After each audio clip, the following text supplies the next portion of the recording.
السلام عليكم ورحمة الله وبركاته. إن الحمد لله نحمده ونستعين به ونستغفره ونعوذ بالله من شرور أنفسنا ومن سيئات أعمالنا. من يهده الله فهو المهتد ومن يضلل فلن تجد له وليا مرشدا، وأشهد أن لا إله إلا الله وحده لا شريك له، وأشهد أن محمدا عبده ورسوله بلغ رسالة وأدى الأمانة ونصح الأمة وكشف الغمة. أما بعد, جزاكم الله خير. My dear respected brothers and sisters, I ask Allah subhanahu wa ta'ala to bless all of you, and ask Allah subhanahu wa ta'ala to guide us to the correct path. Brothers and sisters, we have started today, bidnillah ta'ala, a new series, and I ask Allah subhanahu wa ta'ala to guide us, and I ask Allah subhanahu wa ta'ala to bless us and shower us with His mercy. And this series, I think it's one of the I think essential ones that we're going to be. It's an essential series that it's ought for us to know about, and it talks about how the journey of how we should be attaining the yaqeen, attaining the yaqeen. And I'm going to discuss what is the definition of al yaqeen and how to attain that bidnillah ta'ala throughout this series, and what are the levels and the types and etc. So, brothers and sisters, and the issue here is the following. Before we start, um, I'm going to generically define what is the word yaqeen. Yaqeen means gaining the confidence in the belief of Allah subhanahu wa ta'ala. Gaining the confidence in the belief of Allah subhanahu wa ta'ala. So, brothers and sisters, when we were born, Allah subhanahu wa ta'ala, we came out into this earth with what we call fitra. Fitra is the natural predisposition that we believe in Allah subhanahu wa ta'ala. We know our creator. We were pure. But unfortunately, over time, we gained so much pollution from our surrounding that made us who we are right now. And some of us, we became in the state of doubt, the state of rethinking. Maybe because of that, our belief possibly have been fluctuating. We have doubt on this and doubt on that, and our belief is not as strong as we want it to be. And but naturally speaking, we have this urge to go back where we came from as human beings, and we came from Jannah, because our father Adam alayhi salatu wasalam, he descended from Jannah. So naturally, we want to go back to Jannah, to the land that Allah subhanahu wa ta'ala have made our father Adam enter. Naturally, we have, we should be fearing Allah subhanahu wa ta'ala and respecting Allah subhanahu wa ta'ala. Naturally, we should realize that as Adam alayhi salatu wasalam, naturally we should know that the shaitan is there to seduce us and to drive us away from the land of our father Jannah. So, brothers and sisters, what happened is, this is the naturally how we supposed to. But what happened? The shaitan, unfortunately, have seduced us and have polluted our hearts and our environments to have all sort of doubts and all sort of second thoughts about our belief, unfortunately. And so our faith, unfortunately, for many people have shaken, and to the point that people now think the hereafter is maybe as an imagination, something that okay, we learn about it in books. Okay, Prophet Muhammad sallallahu alaihi wasallam, we learn about it, we read about his autobiography, we read about his seerah. Yeah, it's okay, we believe, but is it something that reality that we should be taking part of our life, something that is realistic? So many people, unfortunately, they might claim that they have true belief, but the way they act upon it is like it's more like an imaginary, something that.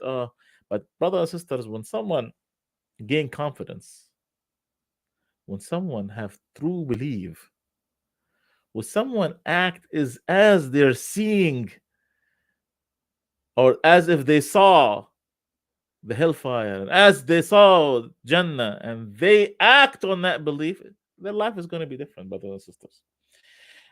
And brothers and sisters, wallahi, if Allah subhanahu wa ta'ala would have revealed to us, wallahi, If Allah subhanahu wa ta'ala have revealed to us what Jannah is like,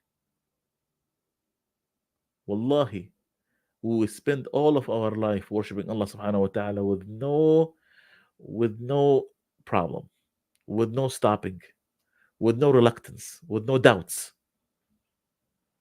If Allah subhanahu wa ta'ala, brothers and sisters, would reveal to us the hellfire and how people are being punished in the hellfire, wallahi, we will be fearful of the haram and will be so cautious from it day and night.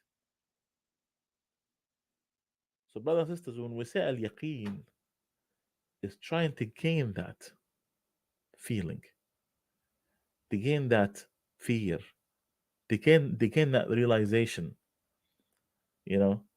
And that's the secret, brothers and sisters, that made the Sahaba. That's what made the Sahaba, because they worshipped Allah subhanahu wa ta'ala as they have seen it. Yes, their bodies in this dunya, but their minds and their eyes and their heart were looking at the hereafter. You know.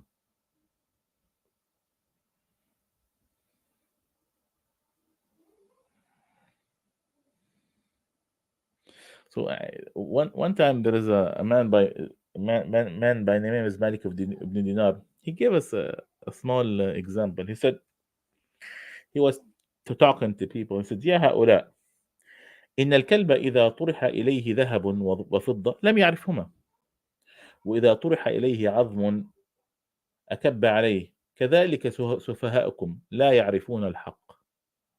He said he gave us an example of a dog. He said if a dog, if you give him gold and silver, he would not know what is he going to do with them. He might like let him go. But if you give him a piece of bone, he might, he jump at it. And he said this is the example of people who are not knowledgeable, not knowing their pathway. They don't know what is good for them. No matter what you tell them, it's like giving them, when you give someone gold and silver and they don't know what they do with it. But when you give them Facebook, when you give them a trend, when you give them a new style, when you give them a trend, when you give them a new song, and you give them a new tennis shoes, they'll jump on it immediately. And that's the problem, brothers and sisters. So the question here, brothers and sisters, when are we gonna wake up? When are we going to realize? When are we going to see and worship Allah subhanahu wa ta'ala as we see Him, and increase that level of faith that it would not become an imagination anymore? For how long we're going to be drunk in this world? For how long that we're going to be, uh, worshiping Allah subhanahu wa ta'ala and not worshiping Allah subhanahu wa ta'ala, and we're waiting for the last moments in life, or before that, so things might come suddenly without you even knowing, you know. Because, brothers and sisters, if you drink, if we drink from the cup of yaqeen, confidence, all these wasawas, all these misconceptions, doubts, unassurance, all that is going to come out come out of your body, and and the sun would rise on your heart, you know. So let us, brothers and sisters, during this journey, let's take each other's hand and walk the walk toward the confidence. Walk the walk that we want to reach, and reach the worshiping for Allah subhanahu wa ta'ala as we see Him. Walk and get rid of all these doubts and these imagination, so things will become in front of you so clear, and this would hopefully will be able to motivate you to be a better Muslim, a better believer, a better person. That his body is here, but his eyes and hearts are in the hereafter. And that's what we're trying to do here, brothers and sisters. But there is one condition that we must do, that we must have. Whatever we learn, we try to apply it. Simple. We shouldn't be writing notes, listening to speeches, and it comes out of one ear and goes into the other. No. The whole point is that whatever we learn, it will increase our iman and motivate us to be better Muslims.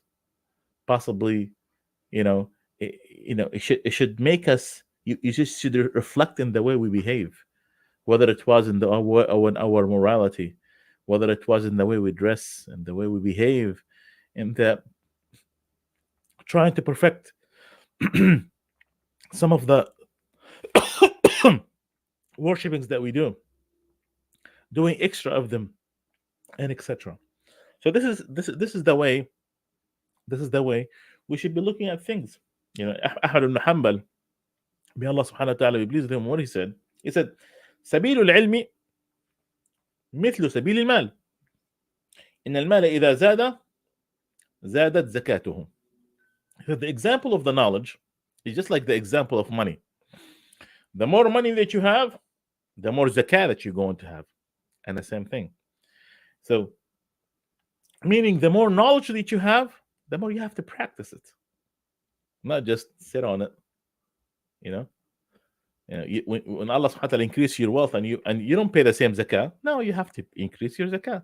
And the same thing, when you have increased knowledge, you should have what? You should practice it even more. And that's the goal here. Now, today, brothers and sisters, we're going to be talking about what is al-yaqeen and what are the levels of al-yaqeen. Brothers and sisters, each person in life have a goal. And when we have a goal, we say how, what, how to get to it, what does it take, and etc. And then once you know that, you will be able to attain that goal. Like, for instance, if I want to graduate with a bachelor, I have to know what a bachelor is, right? What's a bachelor degree? What does it require? So I have to know the what initially. The how and the where and the when, we'll get to that. But the point is, I have to know what's the definition, and that's what we're trying to do here. What is al-yaqeen? Brothers and sisters, al-yaqeen, linguistically speaking, it means no doubt. So meaning I believe, knowledge with no doubt. That's what we call al-yaqeen. Okay? And practically speaking, in religion, istalahiyan, that you believe in something without having no other doubts in it. Believing something without having no doubts in it. And they say, in order to get to that, you have to go through several levels. One, understand that you have doubt. That's number one. Know how, trying to get that doubt out. So know that you have a doubt. Try to get that doubt out. Along with that doubt, you have to get rid of the ignorance that you have. Okay. And fourth, get rid of what what we call the belief of blind following. The belief of blind following. So the point here that I know, like, the very first step is I know I have a doubt. I have issue. How to get that doubt? In order to get that doubt out, I have to know that, get rid of the ignorance that I have that led me to that doubt. And in order to get me to the ignorance of that doubt, I have to get rid of the blind following, because thing is, people, brothers and sisters, they don't become ignorant or follow ignorance magically. No, because they followed someone blindly. They followed someone blindly, and that's led them to the to the stage that they are in right now. Let me give you an example. If someone, I'm here, I'm going backward. Okay, if someone took a wrong turn, he was in a straight path, then he took the wrong turn. Why he took the wrong turn? Someone told him you should take it. Okay, so he followed someone blindly. And then after that, he continued into that route, even though he felt it was wrong. And this is following, trying to get rid of the ignorance that you have. Third, third, you know, is that, you know that I have now. When I took too long into this route, okay, when I was now I know I'm lost. And third, realizing that you have lost. So thing is, so the first one, how to go, how I'm going to go back to that back into the highway that I was in. First thing I realize I have to admit that I lost. I'm lost. Okay. Okay.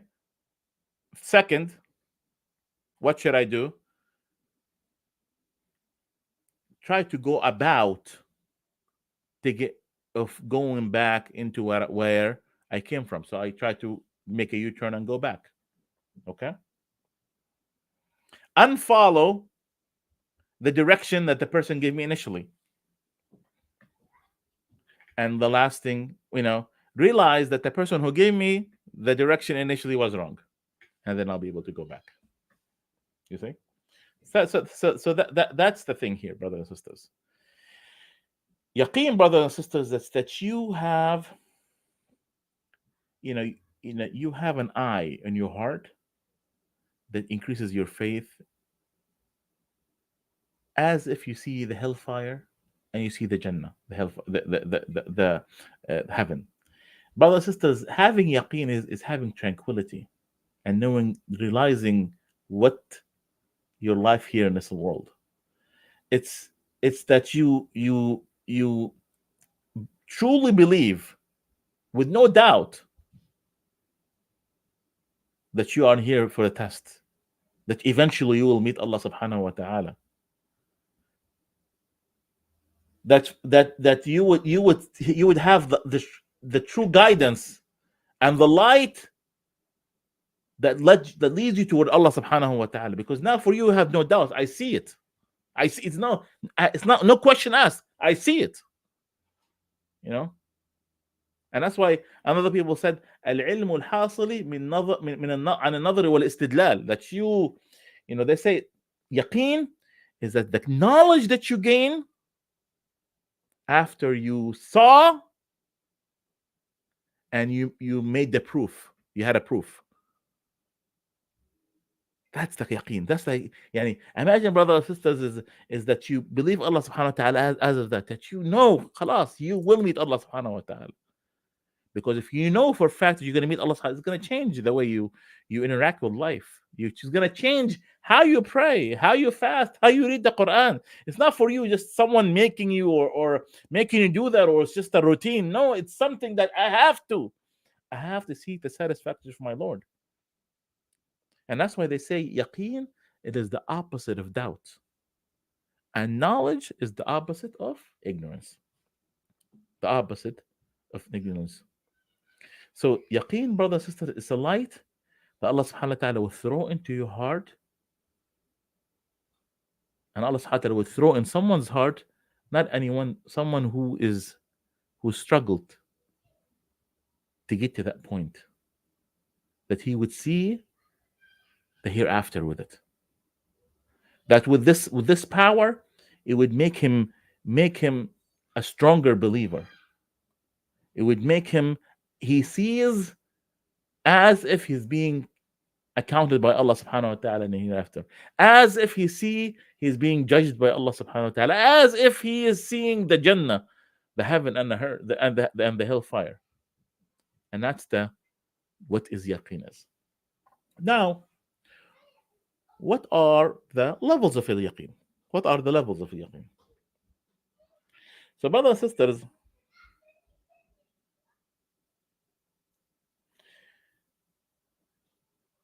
know that the true yaqeen, by the time you find it out, it's too late. I'm going to say this again. The true yaqeen, by the time you find it out, it'll be too late. Why?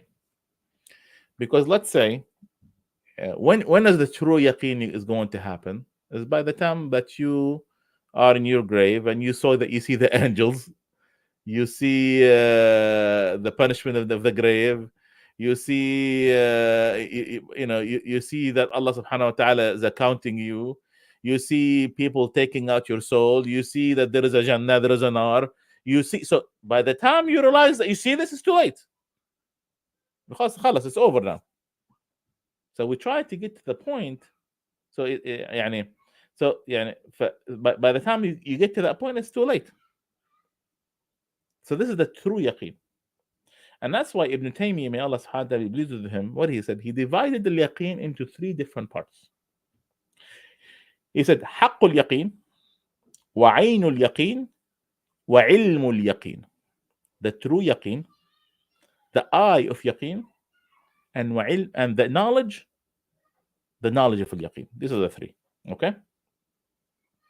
What is uh, uh, um, علم اليقين? The first one, علم اليقين. He said ما علمه بالسمع والخبر والقياس والنظر. That's something that you, it's a yaqeen that you have gained it by knowledge, by listening, by measurement, by thinking. So that's the first level. But what you have yaqeen, but that's the very first level, and that encourages you to be a better Muslim. So this is first level. I mean, you would realize that there is, and you read about the Jannah, you read about the hellfire, you read about Allah subhanahu wa ta'ala, his characteristics, you read about Prophet Muhammad sallallahu alaihi wasallam, his companions, and how they fought and how they lived and how they functioned and how they practiced the deen. You read about it, okay? And it influences you to be a better Muslim. عين اليقين ما شاهده وعاينه بالبصر, something that you see with your sight. حق اليقين ما باشره ووجده وذاقه وعرفه بالاعتبار, something that you have touched, something that you have felt, something that you have known for fact, and you practiced it. He said, and he gave us an example. He gave us example of the three. He said the example of علم اليقين. Imagine someone tells you about, for instance, about a honey, a very tasteful honey. So he tells you, this honey is very tasty, it's very it's very thick, it have this color, yeah, and he tells you about its, how does it taste, how beautiful it is. So that's the very first thing you know about it. You know everything about the knowledge around this honey. Okay. So this is the first one, what we call علم اليقين.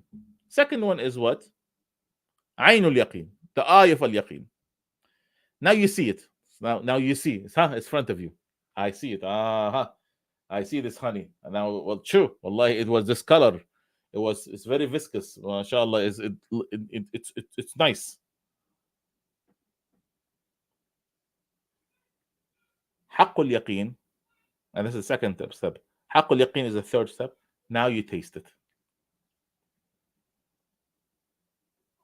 So this is so and the same thing here when we talk about Allah subhanahu wa ta'ala in the hereafter, is knowing about it. Next, you see it. Third, you practice it. By the time that none of us have seen the حق اليقين. We see it, but sometimes maybe Allah subhanahu wa ta'ala, possibly he see you a dream, maybe you felt it, but this is about different levels. Sometimes, but the حق اليقين, no one feels it. So this, by the time you reach حق اليقين, you خلاص, it's over. Okay, but maybe some people have seen عين اليقين, but like I said, by a dream, etc., or they saw miracles in front of them, or they see how Allah subhanahu wa ta'ala how Allah subhanahu wa ta'ala helped him, how Allah subhanahu wa ta'ala guided. So he sees the miracles of Allah subhanahu wa ta'ala in earth. He realizes it. He sees it. So brothers and sisters, we want to get to that level. And once you do, your life is going to change. Wallahi. And you'll become a different person. So this is inshallah what I have for you today. I ask Allah subhanahu wa ta'ala to guide all of you and guide us and guide all the Muslims. Jazakumullah khair. Wassalamu alaikum wa rahmatullahi wa barakatuh.